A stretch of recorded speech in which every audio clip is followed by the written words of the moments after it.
Friends, మేము కొత్త ఇల్లుకి షిఫ్ట్ అవుతున్నాము. ఇప్పుడు ఇది ఫుల్ అంతా ప్యాకింగ్లో ఉండే అంతా ఇంకా ఏమి ఫిక్స్ చేయలేదు. ఓన్లీ ఫ్యాన్స్, లైట్స్ ఇవన్నీ తెచ్చుకున్నాం అంతే. అసలు ఇల్లు చూసారా ఎలా ఉందో. ఇది పూజ గది సపరేట్గా ఉంది. ఇది ఒక బెడ్రూమ్, ఇది డైనింగ్ హాల్. లగేజ్ చూడండి ఎలా ఉందో అసలు. And this is kitchen. అన్నీ అక్కడే ఉండిపోయాయి. అన్నీ సదరాలి. రేపు మార్నింగే గృహప్రవేశం. అండ్ ఇది ఒక bedroom, master bedroom.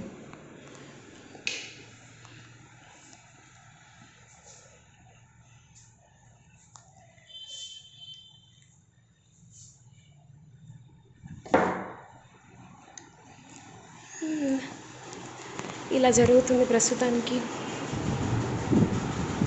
Thank you. మీకు మళ్ళీ రేపు మార్నింగ్ మా ఇల్లు అంతా చదిరేసాక చూపిస్తాను. Bye bye.